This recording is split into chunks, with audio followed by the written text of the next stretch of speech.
Les invito que abran su Biblia en capítulo 6 de Efesios.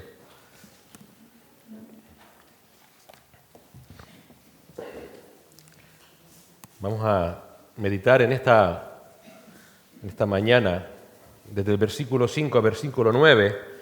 Ya estamos acabando la carta. Es una porción también muy práctica para nuestras vidas. A veces yo les reconozco que cuando te encuentras pasajes como este, dices, bueno, ¿cómo podemos enfocar esto en el Evangelio? ¿No? Porque lo que vamos a ver en esta mañana es la vida laboral según Dios.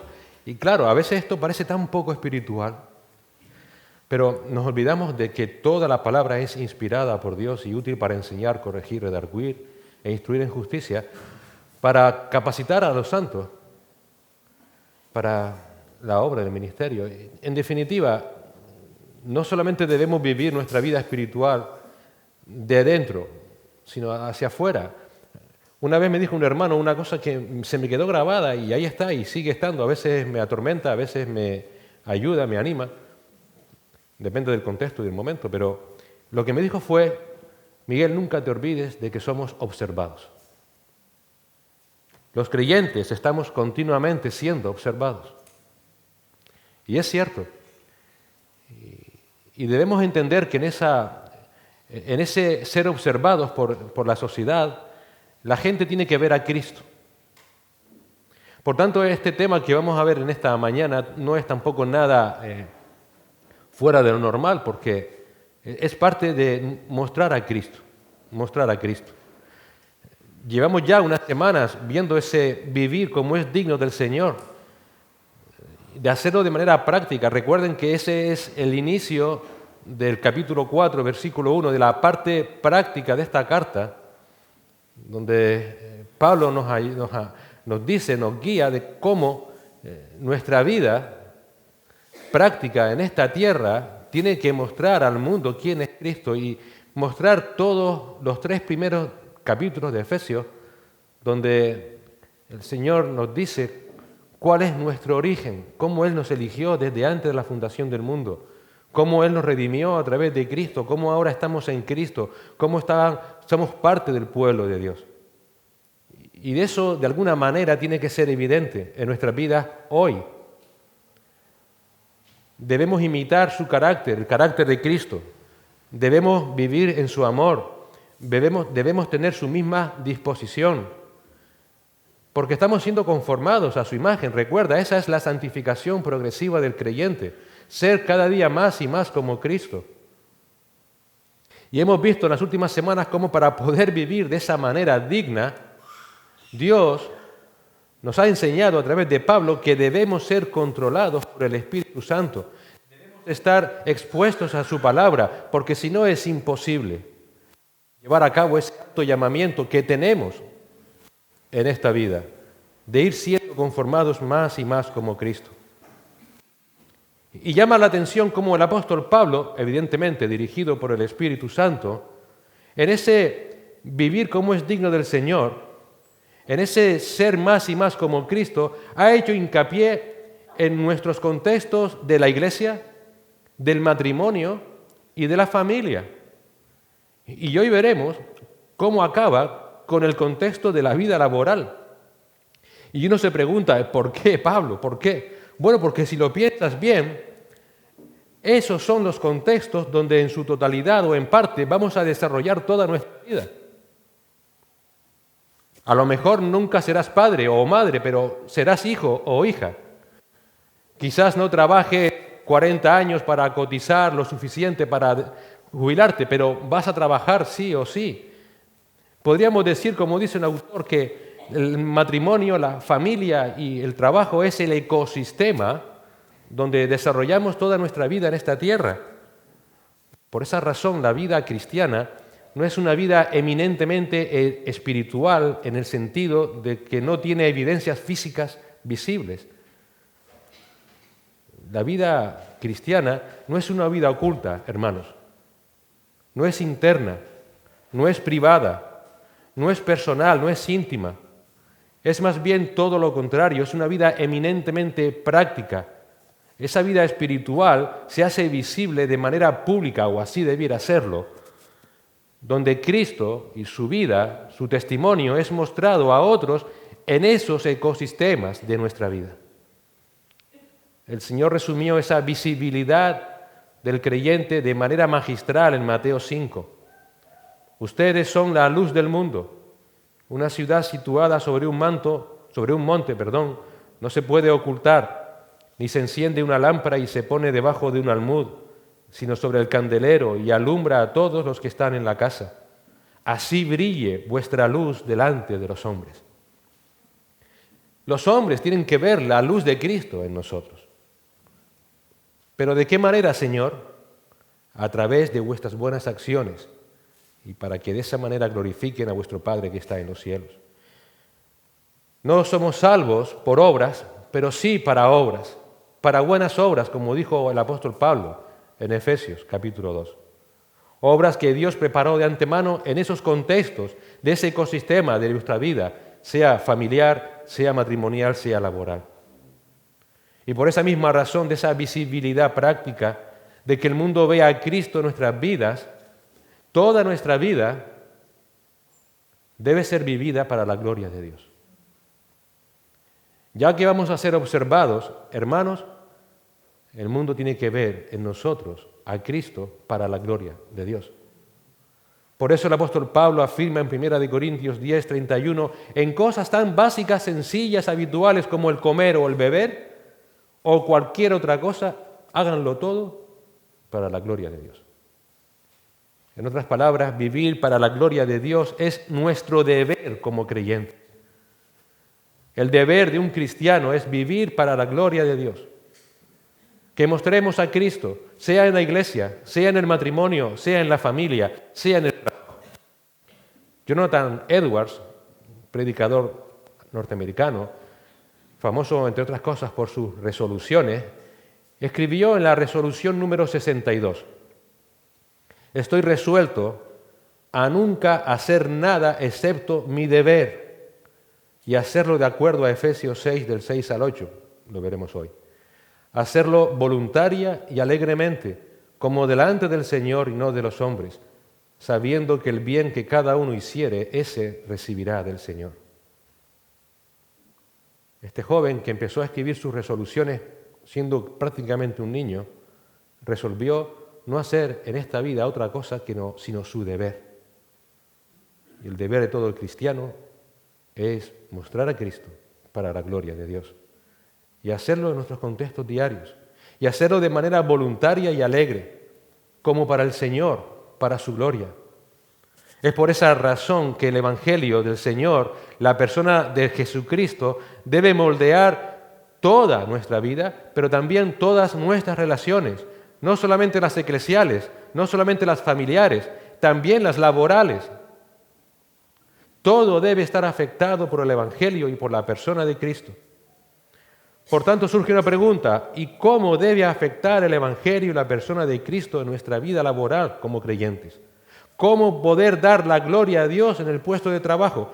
Pues de eso es lo que vamos a hablar, si Dios lo permite, no yo, de lo que habla Pablo, dirigido por el Espíritu Santo, en esta mañana. Y Pablo va a tratar el asunto con dos temas generales muy simples, muy sencillos, fácil de entender.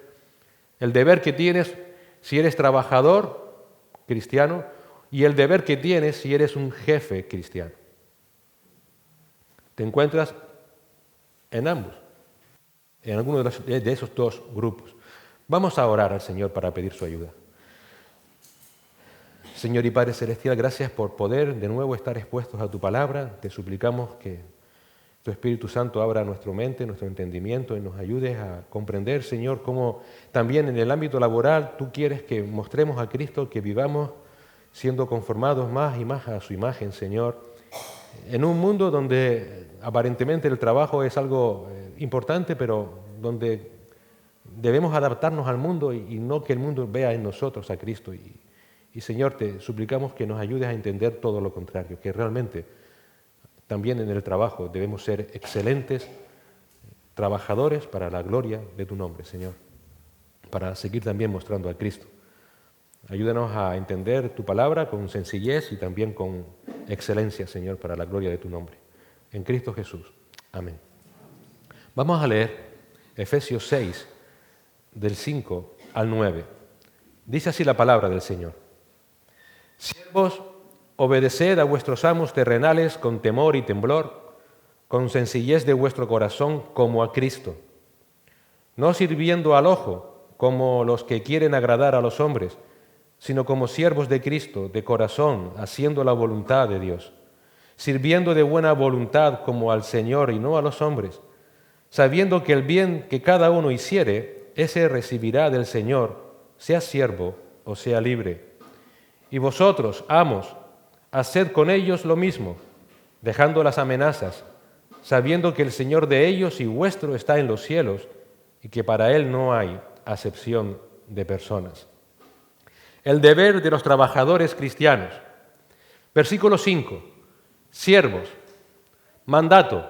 Obedeced. ¿Obedeced a quién? A vuestros amos en la tierra con temor y temblor, con la sinceridad de vuestro corazón, como a Cristo. Pablo comienza esta sección de la vida del creyente en el trabajo dirigiéndose a los esclavos que había en la iglesia de Éfeso. Recuerda que la palabra, cada vez que leas siervo en la palabra, esa palabra se traduce de la griega doulos, que literalmente es esclavo. Pero este mandato tiene que verse en nuestro contexto actual como dirigido a los creyentes que son trabajadores por cuenta ajena. ¿Por qué? Bueno, porque como ya se ha dicho en otras ocasiones, en la época del apóstol Pablo la esclavitud no era algo malo en sí mismo, no era algo necesariamente opresivo, aunque se producían abusos como en otras situaciones y épocas. Hoy día, por ejemplo, también sucede que hay cierta opresión laboral, así que la idea de la esclavitud no es la que quizás tengamos en la cabeza. Los esclavos no eran meramente aquellos que atendían quehaceres domésticos, habían otros que trabajaban en la producción agrícola, eran agricultores, otros eran ganaderos, otros eran industriales, otros se ocupaban de puestos de confianza en un hogar, como eran mayordomos, tenían acceso a todas las salas de la vivienda, o eran maestros. Otros trabajaban como médicos, como escribientes, como abogados, contables, alguaciles, supervisores, secretarios, capitanes de barco. Como dice un autor, los esclavos de la época del apóstol Pablo, del primer siglo, eran, digamos, la clase media del día de hoy. Su situación no era de por vida tampoco, como esclavos. Ellos, si querían, podían ser liberados cuando cumplían los 30 años. Muchos amos de aquella época pagaban a sus esclavos una cantidad de dinero llamada peculium para recompensar por su duro trabajo. Esa suma normalmente luego la usaban los esclavos para comprar su libertad. De hecho, fueron tantos los libertados en aquella época que César Augusto declaró los 30 años como edad mínima de emancipación y luego limitó a cuántos podían liberarse cada año, porque los esclavos eran liberados en gran cantidad. Cuando eran liberados, se convertían en ciudadanos romanos y seguían manteniendo una relación de clientes con sus anteriores amos y ejerciendo la misma profesión que tenían cuando eran esclavos. Y no solamente eso, formaban sus propias familias. Otros eran tratados tan bien que querían seguir con sus amos para siempre. Y ahí vivían hasta que morían. Aún así, repito, como en toda institución humana, existían abusos y algunos eran oprimidos, evidentemente, pero en líneas generales, digamos que este es el contexto social de los esclavos que leemos en las Escrituras. Representaban la clase media, la fuerza laboral de la época. Por esa razón, no debe sorprendernos que en las Escrituras se hable de la esclavitud con tanta normalidad.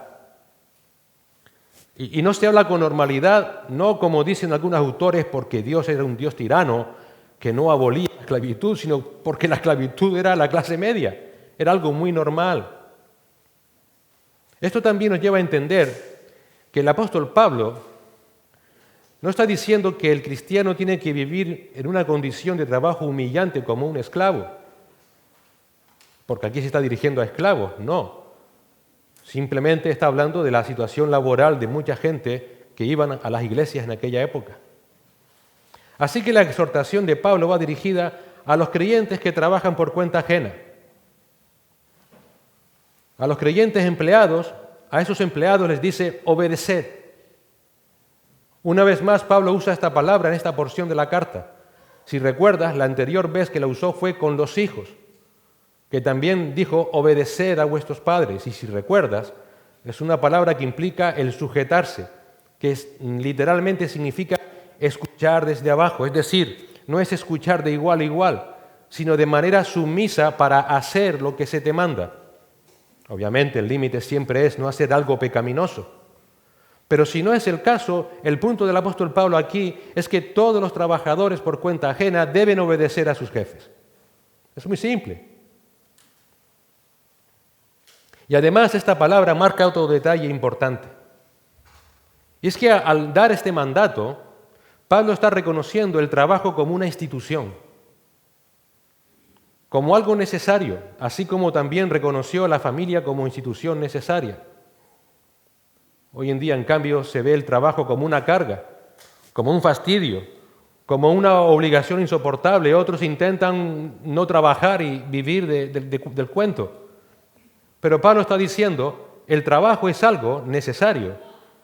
Y no es falta que Pablo lo diga, lo dice toda la palabra de Dios desde el Génesis, cuando el mismo Señor establece el trabajo y le da a Adán y a Eva la responsabilidad de trabajar cuidando la tierra que el Señor les dio.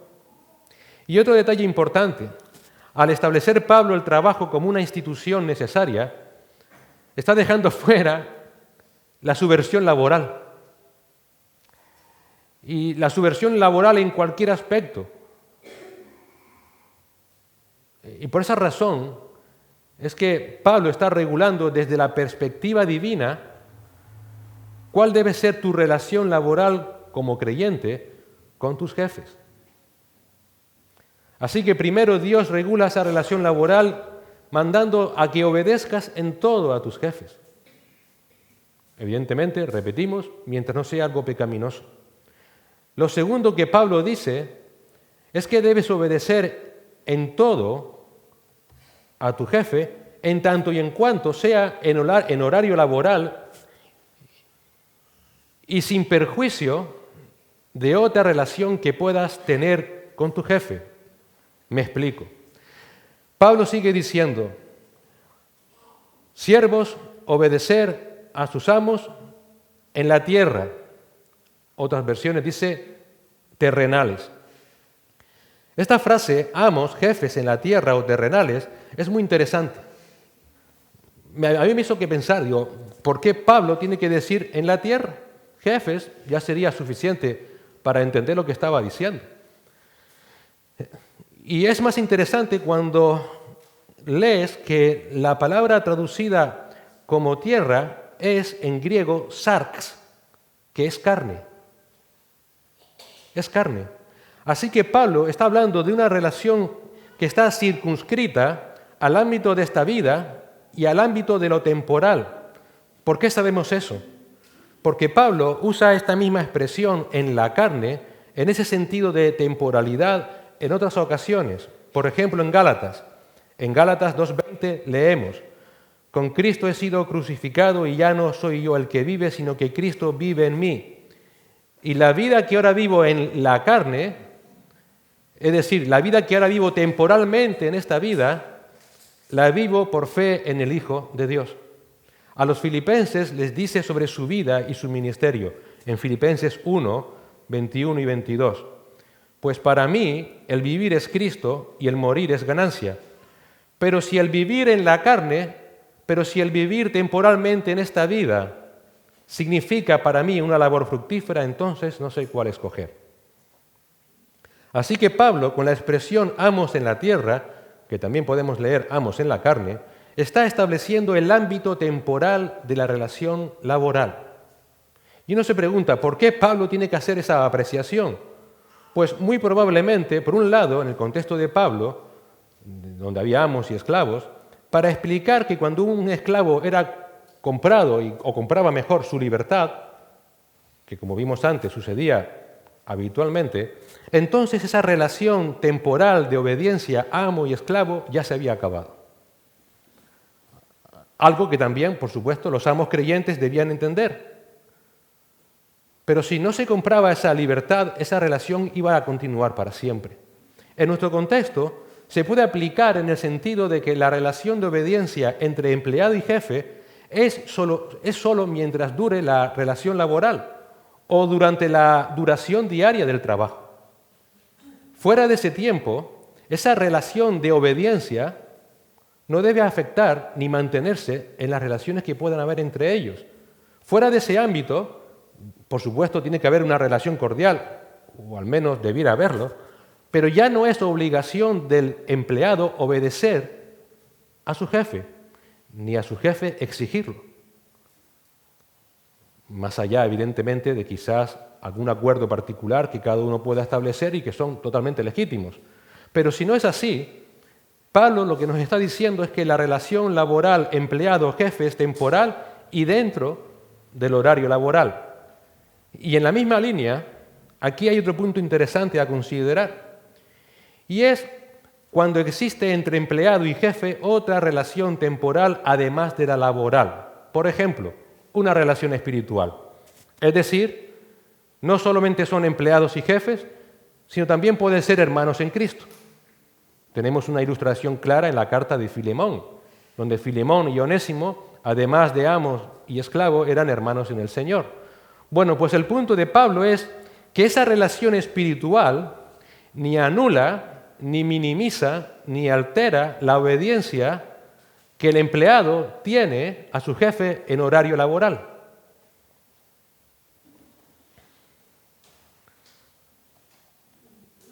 Aunque tu jefe sea tu hermano en Cristo, en horario laboral es tu jefe. Ese es el punto. Si eres un creyente que trabaja por cuenta ajena y tu jefe temporal es por la gracia de Dios, también tu hermano en Cristo, gloria a Dios por su providencia, pero debes obedecer a tu hermano en tu relación laboral no porque sea tu hermano, sino porque es el jefe que Dios ha querido en su soberanía que tengas en tu trabajo. Pero igual pasa si tu jefe tiene otra relación temporal que no sea solamente hermano en Cristo, por ejemplo, si es un familiar. Bueno, si ese es el caso, ese jefe es el jefe que Dios te ha dado en su soberanía y ese familiar, en el contexto del trabajo, es tu jefe. No es tu padre, no es tu madre, no es tu esposo, no es tu esposa, es tu jefe. Y debes verlo como jefe. Y debes obedecerlo como jefe. Ese es el punto. Tristemente, eso no siempre es así. Puede haber algunos que piensan que no deben ser escrupulosos en su trabajo porque mi jefe es mi hermano en Cristo, es mi hermano, es mi padre, es mi hijo, y seguro que lo va a mirar con otros ojos, va a mirar hacia otro lado, lo va a permitir, no tengo que cumplir el horario, no pasa nada. Mi jefe es mi esposa. Esa forma de pensar no solamente es presuntuosa y carnal, es pecaminosa. Va en contra de los principios bíblicos porque en la palabra de Dios también se regula esta relación laboral, como estamos viendo. De hecho, Pablo también le dice a Timoteo en 1 Timoteo 6, del 1 al 2, todos los que están bajo el yugo como esclavos consideren a sus propios amos como dignos de todo honor, para que el nombre de Dios y nuestra doctrina no sean blasfemados. Y los que tienen amos que son creyentes, versículo 2, no les falten el respeto, porque son hermanos, sino sírvanles aún mejor, ya que son creyentes y amados los que se benefician de su servicio. Enseña y predica estos principios. En otras palabras, si tenemos que ser respetuosos y obedientes con los jefes que son incrédulos, cuánto más debemos serlo con aquellos que también son nuestros hermanos en Cristo o son nuestra familia. Por eso la enseñanza aquí no está dirigida a la sociedad en general. La sociedad no entiende eso, sino que está dirigida específicamente a cristianos que realmente entienden que tienen que mostrar a Cristo en sus vidas, que se someten perfectamente porque entienden a quién están realmente sirviendo. Esto no está dirigido a personas que no entienden la palabra de Dios. No porque nosotros no tengamos sus problemas, sino porque nosotros como creyentes hemos sido regenerados por el Espíritu, tenemos una nueva naturaleza, tenemos un nuevo pensamiento, ahora ya no somos del mundo, como dice Juan 17, el cambio es tan profundo en tu vida, como dice Pablo en Efesios 5:8, que antes eras tinieblas y ahora eres luz en el Señor, por tanto vive como hijo de luz. Y por eso la razón de esta forma de relación laboral tiene que ver con el testimonio que estás dando. No solamente a tu jefe inconverso, sino también a tu familiar o a tu hermano en Cristo y por supuesto al resto de compañeros que puedas tener. Pedro, en 1 de Pedro, capítulo 2, versículo 15, versículo 17 y versículo 18 dice, porque esta es la voluntad de Dios, que haciendo bien hagáis callar la ignorancia de los hombres insensatos, honrad a todos, criados estén sujetos con todo respeto a vuestros amos, no solamente a los buenos y afables, sino también a los difíciles de soportar. ¿Cuál es el propósito? Callar la ignorancia de aquellos que no tienen a Cristo. Por eso se hace necesario entender que este asunto de la relación laboral, como en otros, no es tanto una relación entre hombres, que también, sino que primordialmente es la relación del creyente con Dios, donde el cristiano en su puesto de trabajo está glorificando a Dios, que es, como dijimos al principio o al inicio, lo que realmente define la postura de un verdadero cristiano en el día a día. Pensando en esto, me acordaba del primer mandamiento que el Señor Jesucristo dio de la ley. El Señor respondió que ese primer mandamiento era amar a Dios sobre todas las cosas. Y a continuación dio el segundo, ¿recuerdas? Que es ama a tu prójimo como a ti mismo. En otras palabras, si quieres tener una relación correcta con Dios, debes tener también una relación correcta con tu prójimo en el contexto que te encuentres, sea la familia, sea en el matrimonio, sea en el puesto laboral. Y en la medida en que se produzca una correcta relación con el Señor, también vas a tener una correcta relación con aquellos con los que convives. Así que Dios regula la relación laboral de todo creyente empleado, primero mandando a obedecer en todo a sus jefes, mientras no sea algo pecaminoso. Segundo, debe obedecer en todo al jefe en horario laboral y mientras dure el contrato de trabajo, salvo acuerdo previo entre ambos.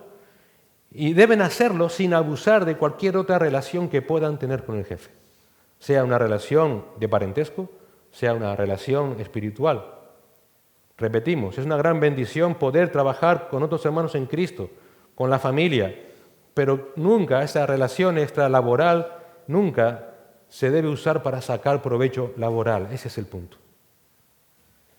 En tercer lugar, el Señor sigue regulando esa relación laboral del creyente con sus jefes y le dice que se debe trabajar con la actitud correcta. Míralo cómo sigue diciendo.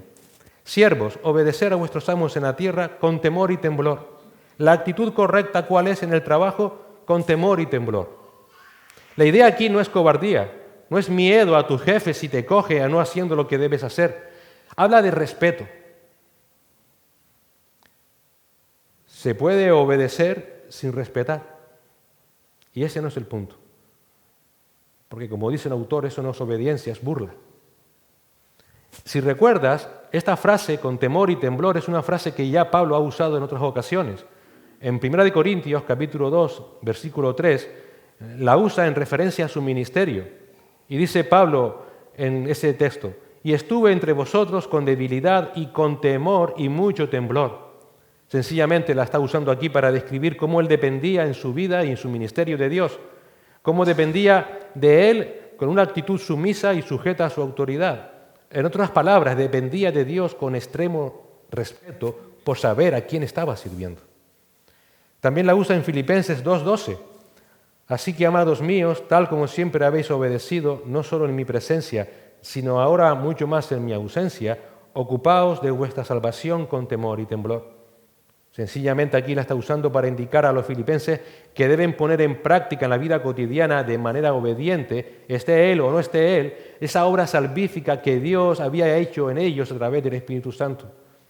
No les estaba exhortando a que alcanzaran la salvación, sino porque ya eran salvos, entonces vive de manera obediente, de manera respetuosa hacia Dios. Ocúpate de esa salvación que se te ha dado. Así que en el contexto de Efesios, esta frase indica que debes obedecer a tu jefe con respeto, tan simple como eso. No solamente con obediencia, sino con una obediencia respetuosa. Un respeto que es la manifestación al final de tu respeto hacia Dios, como dijimos antes, porque al final esto tiene que ver con tu relación con Dios. Por tanto, ese respeto que Dios te demanda que tengas hacia tu jefe es parte de tu vida cotidiana mientras estás siendo conformado a la imagen de Cristo. Es parte de tu sumisión a Dios, es parte de tu respeto a Dios. Y una cosa importante, tienes esa actitud de respeto no para que el mundo te vea, no para que el mundo te alabe por tus buenas acciones, sino para que vean a Cristo. Ese es el punto. Para que el mundo entienda que Dios es digno de toda obediencia y es digno de todo respeto. Y tú lo debes de ejemplificar en tu puesto de trabajo. Por esa razón tendrás una actitud correcta en tu trabajo, con tus jefes, en el momento en que entiendas que es parte de tu relación con el Señor. Y que en muchas ocasiones, por no decir que siempre, es parte de tu campo misionero donde Dios te ha puesto para anunciar a Cristo. Y como Pablo en Corintios, debes saberlo para someterte a Dios, sometiéndote a su palabra, sometiéndote a los hombres que Él ha puesto para servirles a ellos y de esa manera anunciar también a Cristo, con temor y temblor, con respeto. Cuando uno entiende eso, cuando uno entiende que está realmente al final sirviendo a Dios, igual que sirve a Dios con respeto y reverencia, va a servir a esos compañeros que son incrédulos con la misma forma. Así que como creyente que eres empleado por cuenta ajena, primero, debes obedecer en todo a tu jefe. Segundo, debes obedecer en todo a tu jefe en horario laboral, mientras dure el contrato de trabajo.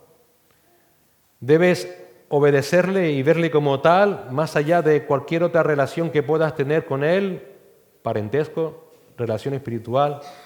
Debes trabajar con la actitud correcta, con respeto hacia tu jefe, porque esa es parte de tu vida cotidiana vivida en santidad, vivida en sumisión y respeto hacia Dios. Lo cuarto que dice Pablo es que debes obedecer a tus jefes con el compromiso correcto. ¿Y cuál es ese compromiso correcto? Con la sinceridad de vuestro corazón. Siervos, obedeced a vuestros amos en la tierra con temor y temblor, con la sinceridad de vuestro corazón.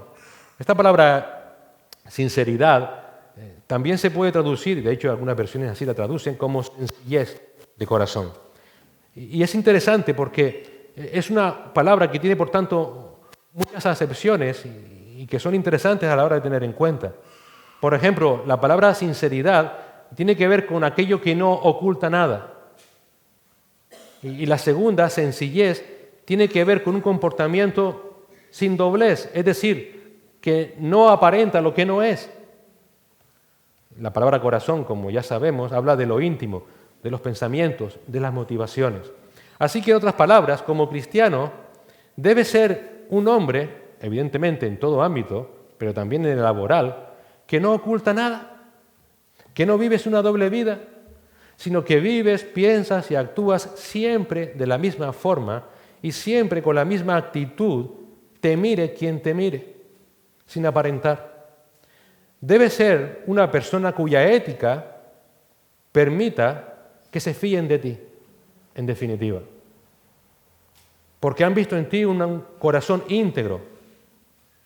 Han visto en ti que tu palabra tiene valor, que tu sí es sí y que tu no es no. Y que eres un hombre fiel porque te comprometes a hacer lo que has acordado. Pablo anteriormente en Efesios 4:25 había dicho que dejemos a un lado la falsedad y que hablemos verdad cada cual con su prójimo porque somos miembros los unos de los otros. Así que Pablo te pide que sirvas a tus jefes también con lealtad, que seas un hombre leal, que seas un hombre fiel, que seas una persona digna de confianza, que no actúes con una doble intención, que no tengas una apariencia falsa, que no alardees de lo que no sabes hacer, pero tampoco ocultes lo que sí debes hacer y lo haces. Lo quinto que Pablo dice es que debes obedecer a tus jefes con la motivación correcta, como a Cristo. Pero fíjate que esto lo dice en los 3 siguientes versículos del 5 al 8. Dice, como a Cristo, última parte del versículo 5, versículo 6, no para ser vistos como los que quieren agradar a los hombres, sino como siervos de Cristo, segunda vez, haciendo de corazón la voluntad de Dios. Versículo 7, servid de buena voluntad como al Señor, tercera vez, y no a los hombres. Versículo 8, sabiendo que cualquier cosa buena que cada uno haga, esto recibirá del Señor. Cuarta vez, sea siervo o sea libre. 4 veces en 4 versículos. ¿Qué nos indica esto? Que al final trabajas y debes trabajar obedientemente, de una manera fiel, digna, honroso, cuidadosa, cumplidora, porque la única motivación que tienes para hacerlo es Cristo. Cuando un creyente está lleno de la palabra de Dios, cuando un creyente se dice que está siendo controlado por el Espíritu Santo, pues si eso es así, también vas a vivir esa realidad en el ámbito laboral. Y lo vas a vivir consciente de que en últimas a quien sirves es a Cristo. Cristo es la motivación en tu trabajo. Y esto que vamos a ver ahora es importantísimo. Y entiéndeme lo que voy a decir. La motivación en tu trabajo no es agradar a los hombres. La motivación en tu trabajo no es para que te adulen. Ni siquiera es para que te paguen más. Con esto no estoy diciendo que nada de esto sea importante, sino que lo que vamos a ver ahora es que la única motivación correcta que debes tener en tu vida, lo único que tienes que tener claro es que trabajas para Cristo. Mira cómo lo dice Pablo. Primero, no trabajas excelentemente o de la manera que hemos visto hasta ahora para agradar a los hombres, sino para Cristo. Versículo 5, la última parte, y versículo 6. Como a Cristo, no para ser vistos como los que quieren agradar a los hombres, sino como siervos de Cristo, haciendo de corazón la voluntad de Dios.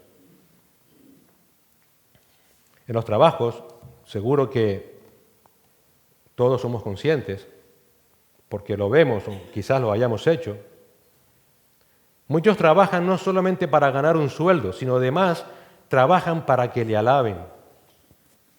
En un primer instante eso no está mal. A todos nos gusta que nos digan que el trabajo que hemos hecho está bien, es obvio. Pero el problema surge cuando solamente nos importa la valoración de los hombres. Cuando solo nos importa hacer las cosas para que ellos nos vean, para agradarles a ellos. ¿Por qué ese es un problema? Porque llegado a ese punto, estarás dispuesto a hacer cualquier cosa, aunque sea pecaminoso. Cualquier cosa. Por esa razón, nunca debes olvidar que a quien sirves es a Cristo, no a los hombres. Sí, puedes buscar cierta satisfacción laboral, pero cuidado, no todo vale.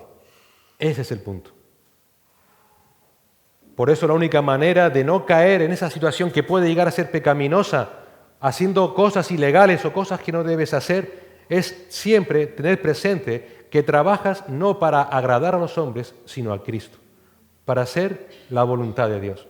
Segundo, no trabajas excelentemente para que te adulen. Versículo 7, servid de buena voluntad como al Señor y no a los hombres. Otros trabajadores solo tienen una buena voluntad cuando se les valora. Como dice un autor, cuando simplemente te están pasando continuamente la mano por la espalda, inflando de tu ego. Qué bueno eres, qué maravilloso eres, qué grande eres. ¿Cuál es el problema?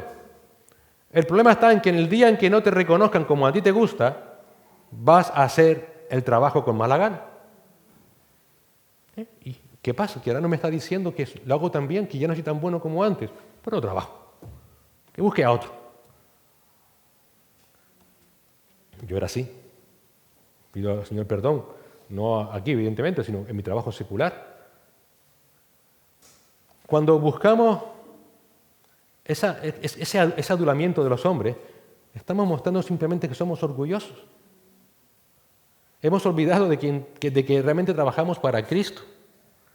En cambio aquí, Pablo nos dice que debemos trabajar siempre igual de bien, te digan o no te digan, siempre trabajando, dice, con buena voluntad. Es una frase que expresa una buena disposición, buena gana. No esperando que te adulen, no esperando que te digan qué buen trabajador eres, no buscando que te inflen el ego. Voy y trabajo de buen deseo, con buena voluntad, porque en últimas estoy haciendo esto para el Señor, como al Señor y no a los hombres. Un creyente trabajador que sabe que trabaja para Cristo no necesita ser motivado por los hombres, no necesita que nadie les adule y tampoco que nadie les amenace para trabajar. Lo voy a hacer bien porque mi Señor se lo merece. Nunca debes de perder de vista que al final eres un esclavo de Cristo. Eres un esclavo de Cristo. Pablo dice de sí mismo, téngannos los hombres por servidores, por esclavos de Cristo. Eso es lo que somos. Aún en nuestro puesto de trabajo. Sirvo a Cristo, servimos, trabajamos para Cristo. Salomón, en Eclesiastés 9:10 dice, todo lo que tu mano halle para hacer, hazlo según tus fuerzas, porque no hay actividad, ni propósito, ni conocimiento, ni sabiduría en el Seol a donde vas. Pablo le dice a los Romanos 12:11, no sean perezosos en lo que requiere diligencia, sean fervientes en espíritu, sirviendo al Señor. Y a los Colosenses, en el pasaje paralelo, Colosenses 3:23, y todo lo que hagan, háganlo de corazón, como para el Señor y no para los hombres. Así que un creyente que se sabe siervo de Cristo, empleado por Cristo, su motivación es Cristo. Primero, no trabaja para agradar a los hombres. Segundo, no trabaja para que le adulen. Tercero, no trabaja para que me paguen más. Versículo 8. Sabiendo que cualquier cosa buena que cada uno haga, esto recibirá del Señor, sea siervo o sea libre. Yo sé que esto es difícil de entender, porque al fin y al cabo, ¿para qué trabajamos sino por dinero? Y evidentemente no para tener mucho dinero, sino simplemente para mantener con honradez a nuestras familias.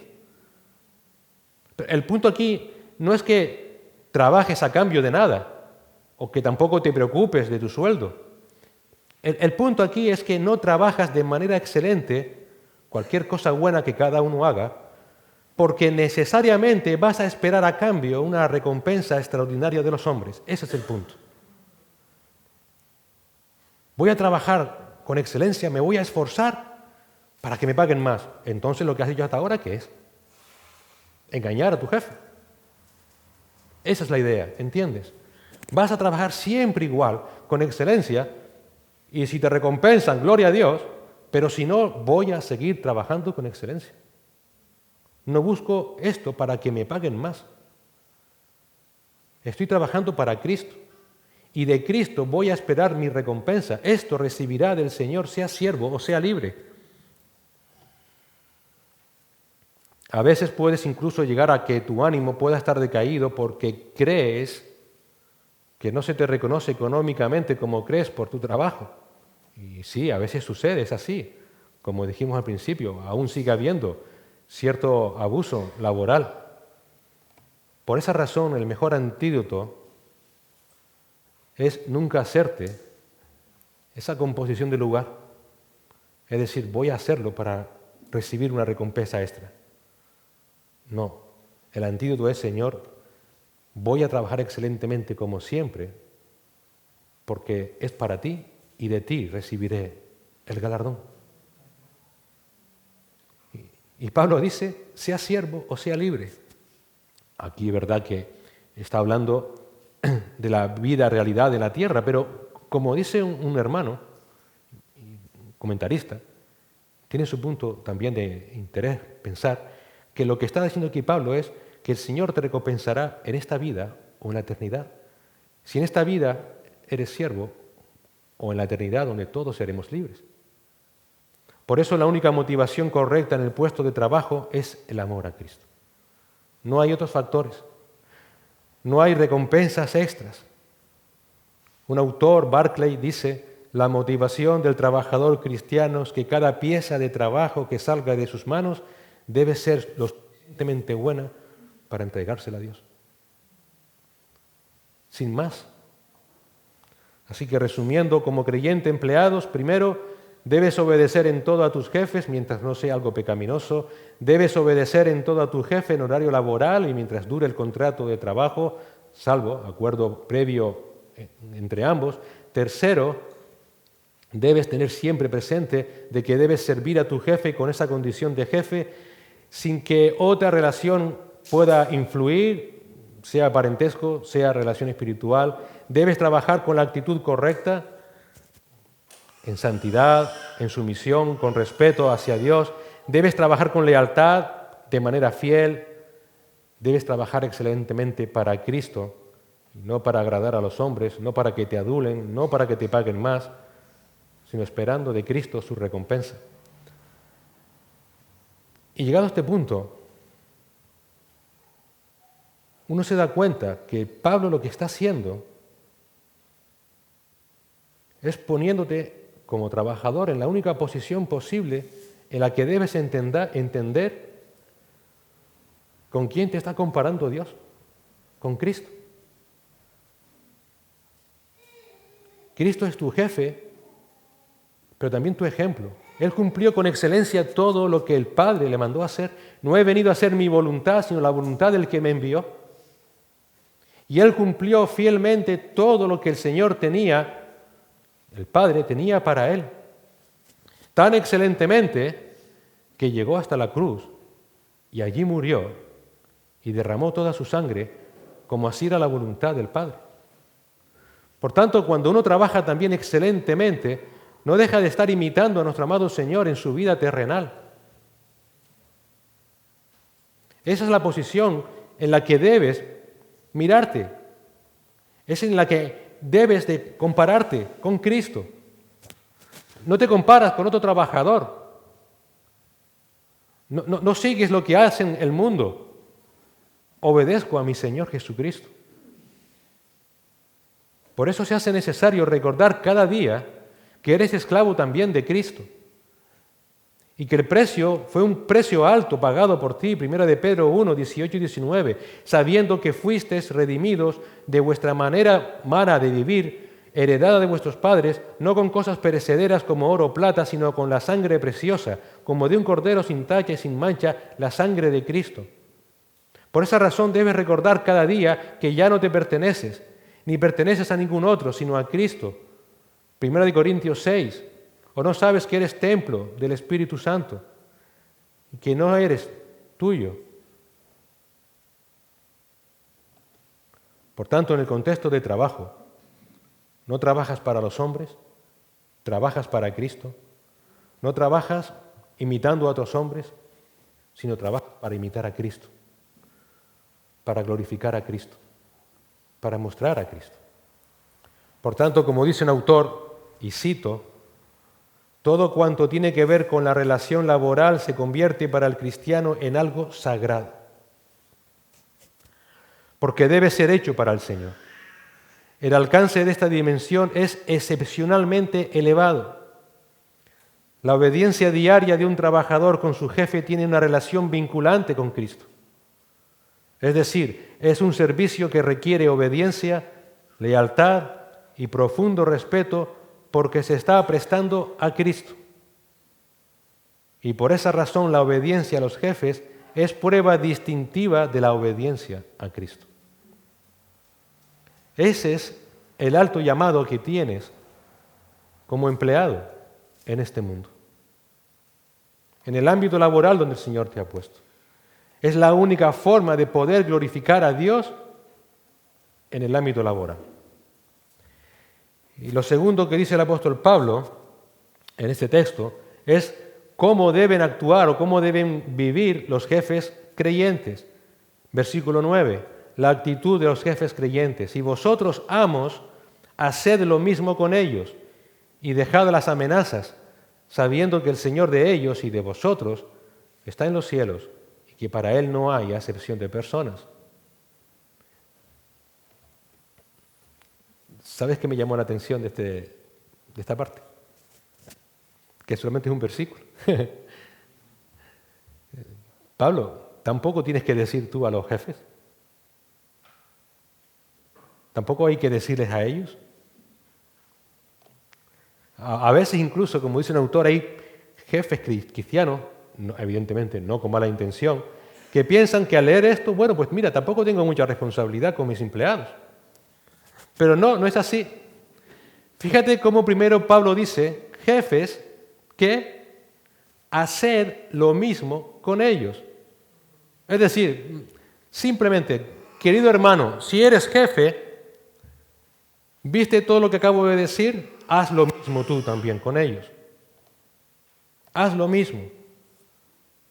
Trabaja con tus empleados de la misma manera, con el mismo corazón que he demandado anteriormente a los empleados.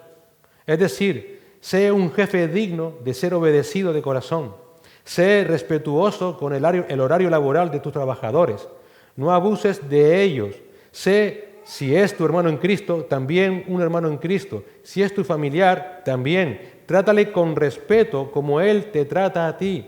Sé fiel, sé leal a los tratos que has llegado con tu empleado. Lleva a cabo ese trabajo de dirección con excelencia, porque al final también estás sirviendo a Cristo. Que Pablo resuma con esa frase no significa que el jefe cristiano tenga menos responsabilidades, tiene las mismas. Un jefe también cristiano debe saber que es siervo de Cristo.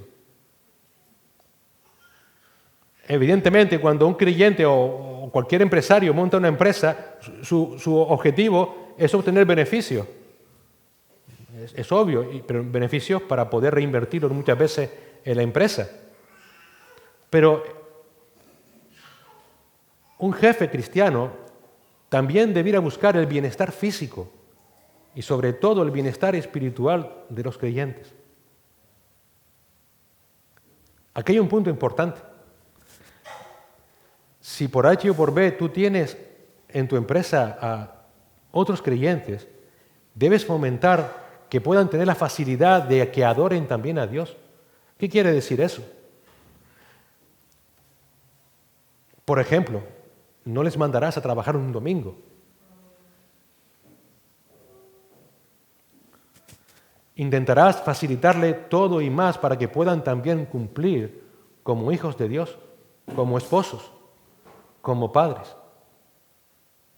No le vas a poner más impedimentos. Ese es el punto. Porque también sabes que esos trabajadores son en tu vida ese campo misionero. Por eso también debes mostrar a Cristo entre aquellos que son inconversos en tu trabajo, que están bajo tu responsabilidad. Por esa razón, Pablo sigue diciendo lo segundo, deja las amenazas. En otras palabras, el incentivo para animar a trabajar no es ser punitivo primariamente. Esto no quiere decir que no pueda haber despidos por causas disciplinarias, sino que se refiere a que no se debe alentar a trabajar a los empleados con amenazas. Por ejemplo, si no das más, te echo a la calle o no te pago. Y no solamente eso, ser riguroso en cumplir tus responsabilidades como jefe a la hora del pago, a la hora del tiempo de descanso. Los jefes debieran relacionarse con sus empleados también buscando agradar al Señor en el trato con ellos, tratándolos de manera justa, imparcial.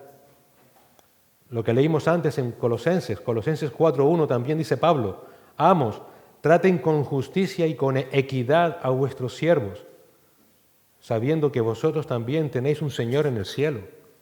Santiago afirma, Santiago 5:4, mirad el jornal de los obreros que han segado vuestros campos y que ha sido retenido por vosotros.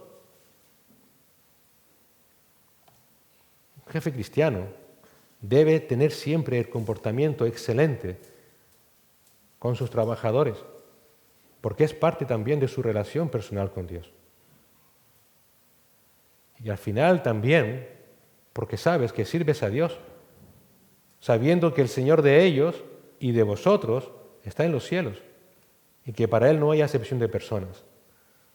Como jefe debes entender que también eres un siervo del Señor, que Él en su soberanía ha querido que tengas un puesto de responsabilidad para que sirvas a tus hermanos o para que sirvas a otras personas y que ellos también sean tu campo misionero, no para que tengas más que nadie,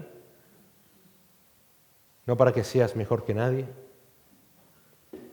y siempre entendiendo que un día también tendrás que dar cuenta a Dios por tu trabajo. Porque para Dios, dice, no hay acepción de personas. Me encanta esto. Porque al final, da igual tu situación laboral, empleado o jefe, jefe o empleado, al final trabajas para Cristo. Y delante de Él no hay acepción de personas. Como creyente, debes tratar a tu empleado como Dios te demanda. Debes buscar su bienestar físico, pero también espiritual. Porque es Dios quien lo ha puesto bajo tus órdenes. No amenaces. Sé ejemplo, cumpliendo también tu trabajo con excelencia. Y quiero acabar simplemente con esta frase que hace Pablo, porque para Dios no hay acepción de personas. Me llamó muchísimo la atención. Yo decía, esto tendría que ser otra predicación, pero tampoco voy a extender demasiado. Me llamó la atención porque Pablo acaba todo este discurso de estar controlados por el Espíritu Santo, llenos de la palabra de Dios, sometiéndonos los unos a los otros, y nos dice al final, y no te olvides, Dios no hace acepción de personas. Todos los creyentes un día deberemos dar cuenta a Dios de cómo hemos vivido. Si hemos vivido como es digno del Señor o no. Cada uno en su contexto. Seamos miembros de una iglesia local, tengamos una responsabilidad o no en esa iglesia local, también tendremos que dar cuenta como esposos, como esposas, también como padres o como hijos, también como empleados o como jefes. Y es una advertencia. Dios no hace acepción de personas.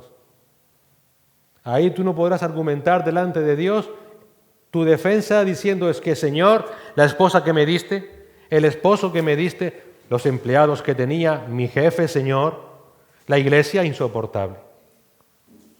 Cada uno tendremos que dar cuenta a Dios. Cada uno.